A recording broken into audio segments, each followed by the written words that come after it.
नमस्कार दोस्तों, स्वागत है आप सभी का आपके अपने YouTube channel Shyam class study में। साथियों, आज के इस वीडियो में यूपी पुलिस भर्ती परीक्षा 2024, रेडियो ऑपरेटर भर्ती परीक्षा 2024 और एसएससी जीडी भर्ती परीक्षा 2024 में पूछे जाने वाली जीके जीएस के अति महत्वपूर्ण प्रश्नों का प्रैक्टिस सेट लेकर के आया हूं।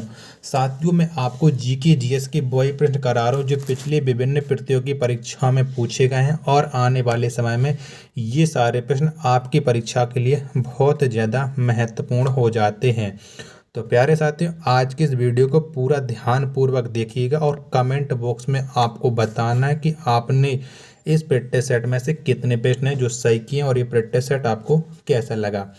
प्रैक्टिस सेट पसंद आए तो वीडियो को लाइक, कमेंट और चैनल को सब्सक्राइब करना ना भूलें। तो चलिए शुरू करते हैं। तो पहला प्रश्न आपके सामने कि संविधान सभा का पहला अधिवेशन कहाँ हुआ था। तो कहाँ पर हुआ था? तो संविधान सभा का जो पहला अधिवेशन हुआ था वो दिल्ली में हुआ था। कहाँ पर? दिल्ली में हुआ था। एक का आंसर ऑप्शन संख्या ए हो जाएगा। प्रश्न संख्या 2 है आपके सामने कि पाप से डरो पापी से नहीं, यह कथन किसका है? तो किसका है? तो पाप से डरो पापी से नहीं, ये जो कथन है ये महात्मा गांधी का है। किसका है? महात्मा गांधी का। 2 का आंसर ऑप्शन संख्या सी हो जाएगा। प्रश्न संख्या 3 है आपके सामने कि कोचीन का जुड़वा नगर कौन है। तो कौन सा है? तो कोचीन का जो जुड़वा नगर है वो है एर्नाकुलम। कौन सा है? एर्नाकुलम। 3 का आंसर ऑप्शन संख्या बी हो जाएगा। प्रश्न संख्या 4 है आपके सामने कि बाइबिल का सर्वाधिक लोकप्रिय चरित्र क्या है। तो कौन सा है बाइबिल का सर्वाधिक लोकप्रिय चरित्र? तो ये है सैमसन। कौन सा है? सैमसन है। 4 का आंसर ऑप्शन नंबर डी हो जाएगा। प्रश्न संख्या 5 है आपके सामने कि पैगंबर साहब का उपदेश किसमें है। तो किसमें है पैगंबर साहब का उपदेश, ये आपको बताना है। तो पैगंबर साहब इनका जो उपदेश है वो है हदीस में। किसमें? हदीस में है। 5 का आंसर ऑप्शन नंबर ए हो जाएगा। प्रश्न संख्या 6 आपके सामने की पवित्र पुस्तक हदीस किस भाषा में लिखी हुई है। तो कौन सी भाषा में लिखी हुई है हदीस? तो हदीस लिखी है अरबी भाषा में। किसमें? अरबी भाषा में। 6 का आंसर ऑप्शन संख्या सी हो जाएगा। प्रश्न संख्या 7 है आपके सामने कि जैन धर्म में मानव का अंतिम लक्ष्य क्या होता है। तो क्या होता है? तो जैन धर्म में मानव का अंतिम लक्ष्य निवारण होता है। 7 का आंसर ऑप्शन संख्या सी। प्रश्न संख्या 8 है आपके सामने कि स्वर्ण मंदिर के गुंबज को सोने से किसने सुशोभित करवाया। तो किसने करवाया था? तो स्वर्ण मंदिर के गुंबज को सोने से सुशोभित महाराजा रणजीत सिंह ने करवाया था। 8 का आंसर ऑप्शन संख्या सी इस प्रश्न का राइट आंसर हो जाएगा। प्रश्न संख्या 9 है आपके सामने कि बौद्ध धर्मावलंबियों के पूजा स्थल को क्या कहा जाता है।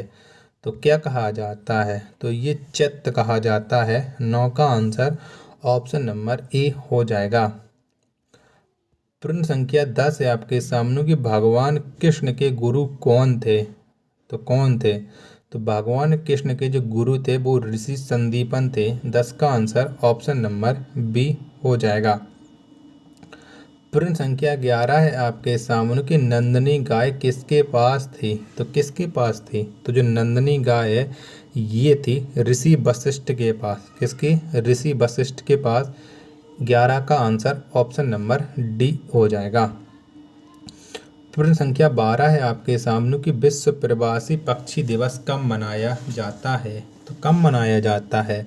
तो विश्व प्रवासी पक्षी दिवस ये प्रतिवर्ष 8 मई को मनाया जाता है। 12 का आंसर ऑप्शन संख्या ए हो जाएगा। प्रश्न संख्या 13 है आपके सामने गरुड़ पक्षी किस देश का राष्ट्रीय प्रतीक है। तो कौन से देश का ये राष्ट्रीय प्रतीक है गरुड़ पक्षी? तो ये है स्पेन का। 13 का आंसर ऑप्शन संख्या बी हो जाएगा। प्रश्न संख्या 14 आपके सामने के बर्डमैन ऑफ इंडिया के नाम से कौन प्रसिद्ध है। तो कौन है? तो इस बर्डमैन ऑफ इंडिया के नाम से प्रसिद्ध है डॉक्टर सलीम अली। 14 का आंसर ऑप्शन संख्या बी हो जाएगा। प्रश्न संख्या 15 है आपके सामने कि पक्षियों का महाद्वीप किसे कहा जाता है। तो किसे कहा जाता है, तो जो पक्षियों का महाद्वीप है ये दक्षिण अमेरिका को कहा जाता है। 15 का आंसर ऑप्शन संख्या बी हो जाएगा। प्रश्न संख्या 16 है आपके सामने कि भारत का सबसे बड़ा चिड़ियाघर कहाँ है। तो कहाँ पर है, तो भारत का जो सबसे बड़ा चिड़ियाघर है ये कोलकाता में है। कहाँ पर है, कोलकाता में। तो 16 का जो आंसर होगा वो ऑप्शन संख्या ए हो जाएगा। प्रश्न संख्या 17 है आपके सामने कि विश्व का सबसे बड़ा चिड़ियाघर है। तो कौन सा है विश्व का सबसे बड़ा चिड़ियाघर, तो क्रूज पार्क। कौन सा, क्रूज पार्क है विश्व का सबसे बड़ा चिड़ियाघर। 17 का आंसर ऑप्शन नंबर डी हो जाएगा। प्रश्न संख्या 18 है आपके सामने कि गजलों का जनक किसे कहा जाता है। तो किसको कहा जाता है गजलों का जनक, तो मिर्जा गालिब को। किसे, मिर्जा गालिब को गजलों का जनक कहा जाता है। 8 का आंसर ऑप्शन संख्या सी हो जाएगा। प्रश्न संख्या 9 है आपके सामने कि लोक प्रशासन का जनक किसे कहा जाता है। तो किसे कहा जाता है, तो लोक प्रशासन का जनक वुडरो विल्सन को। किसको, वुडरो विल्सन को। 19 का आंसर ऑप्शन संख्या ए हो जाएगा। प्रश्न 20 है आपके सामने कि विक्रमशिला विश्वविद्यालय की स्थापना किस शताब्दी में की गई।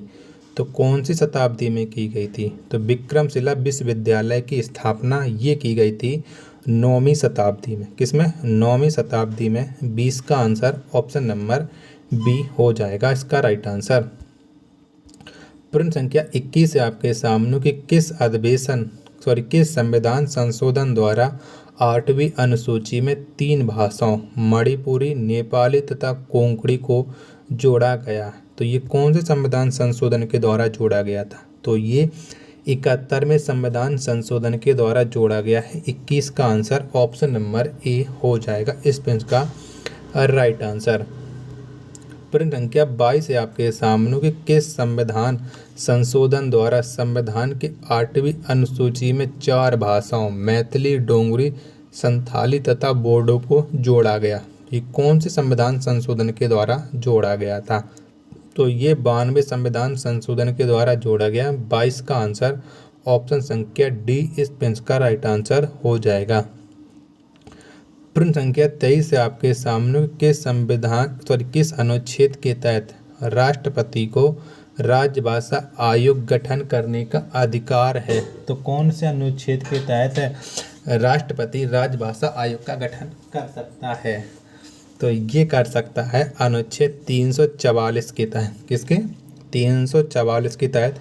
23 का आंसर ऑप्शन संख्या ए हो जाएगा। प्रश्न संख्या 24 है आपके सामने कि विश्व का सबसे प्राचीन ज्ञात लिखित भाषा है। तो कौन सी है, तो विश्व की सबसे प्राचीन और लिखित भाषा ये है सुमेरियन। 24 का आंसर ऑप्शन संख्या बी। प्रश्न संख्या 25 है आपके सामने कि देश का प्रथम हिंदी भाषी साक्षर जिला कौन है। तो कौन सा है, तो देश का प्रथम हिंदी भाषी साक्षर जिला ये है नरसिंहपुर। कौन सा है, नरसिंहपुर। 25 का आंसर ऑप्शन संख्या सी हो जाएगा। प्रश्न संख्या 26 है आपके सामने कि एयरफोर्स फ्लाइंग कॉलेज कहाँ पर स्थित है। तो कहाँ पर है एयरफोर्स फ्लाइंग कॉलेज, तो ये जोधपुर में है। 26 का आंसर हो जाएगा ऑप्शन संख्या ए। प्रश्न संख्या 27 है आपके सामने कि रोड रिसर्च इंस्टीट्यूट कहाँ है। तो कहाँ पर है, तो रोड रिसर्च इंस्टीट्यूट ये है नई दिल्ली में। 27 का आंसर ऑप्शन संख्या बी हो जाएगा। प्रश्न संख्या 28 है आपके सामने कि फिल्म सलाहकार बोर्ड की स्थापना किस वर्ष की गई। तो कब की गई है फिल्म सलाहकार बोर्ड की स्थापना, तो 1961 में। कब, 1961 में हुई है फिल्म सलाहकार बोर्ड की स्थापना। 28 का आंसर ऑप्शन संख्या डी हो जाएगा। प्रश्न संख्या 29 है आपके सामने कि फिल्म प्रभाग की स्थापना मुंबई में कब हुई। तो कब हुई है, तो फिल्म प्रभाग की स्थापना मुंबई में 1948 में हुई है। 29 का आंसर ऑप्शन संख्या ए इस पेज का राइट आंसर हो जाएगा। प्रश्न संख्या 30 है आपके सामने की फिल्म फेयर पुरस्कार की शुरुआत किस वर्ष की गई? तो कब की गई है फिल्म फेयर की शुरुआत? तो 1953 में। कब? 1953 में यह फिल्म फेयर पुरस्कार की शुरुआत। 30 का आंसर ऑप्शन संख्या बी इस प्रश्न का राइट आंसर हो जाएगा। प्रश्न संख्या 31 है आपके सामने की रेलवे मेल सर्विस कब शुरू की गई? तो कब की गई है? तो रेलवे मेल सर्विस ये शुरू की गई है 1907 में। कब? 1907 में। 31 का आंसर ऑप्शन संख्या सी हो जाएगा। प्रश्न संख्या 32 है आपके सामने कि महात्मा गांधी के सचिव कौन थे? तो कौन थे?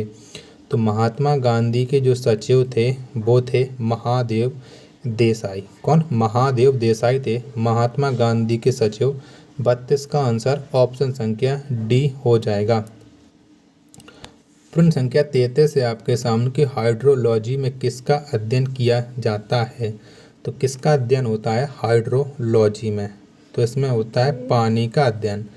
किसका? पानी का अध्ययन। 33 का जो आंसर होगा वो ऑप्शन संख्या सी इस प्रश्न का राइट आंसर हो जाएगा। प्रश्न संख्या 34 है आपके सामने कि तेल शोधक कारखानों से प्रदूषण के रूप में कौन सी गैस निकलती है? तो कौन सी गैस निकलती है?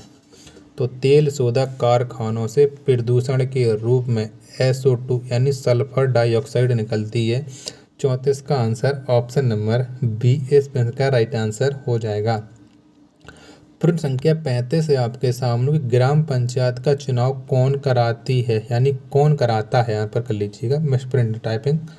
तो ग्राम पंचायत का जो चुनाव कराता है वो राज्य चुनाव आयोग कराता है। यानी 35 का आंसर ऑप्शन संख्या बी इस प्रश्न का राइट आंसर हो जाएगा। प्रश्न संख्या 36 है आपके सामने कि प्रथम राष्ट्रीय ध्वज कब फहराया गया था? तो कब फहराया गया था? तो प्रथम राष्ट्रीय ध्वज ये फहराया गया था 7 अगस्त 1906 को। कब? 7 अगस्त 1906। 36 का राइट आंसर ऑप्शन संख्या ए हो जाएगा। प्रश्न संख्या 37 है आपके सामने कि विशाल समुद्री जहाज टाइटैनिक किस वर्ष डूबा था? तो कब डूबा था टाइटैनिक? तो टाइटैनिक 1912 में डूबा था। 37 का आंसर ऑप्शन नंबर बी हो जाएगा। और लास्ट प्रश्न है आज के इस टेस्ट का कि लोकसभा के पिता के रूप में कौन जाने जाते हैं? तो किसे जाना जाता है लोकसभा के पिता के रूप में? तो जीबी मावलंकर को लोकसभा के पिता के रूप में जाना जाता है। 38 का आंसर ऑप्शन संख्या डी इस प्रश्न का राइट आंसर हो जाएगा। तो साथियों अगर आपको ये प्रैक्टिस सेट पसंद आया हो तो प्लीज़ वीडियो को लाइक, कमेंट और चैनल को सब्सक्राइब करना ना भूलें। मिलते हैं अपन नेक्स्ट वीडियो में, तब तक के लिए धन्यवाद। जय हिंद मेरे प्यारे साथियों।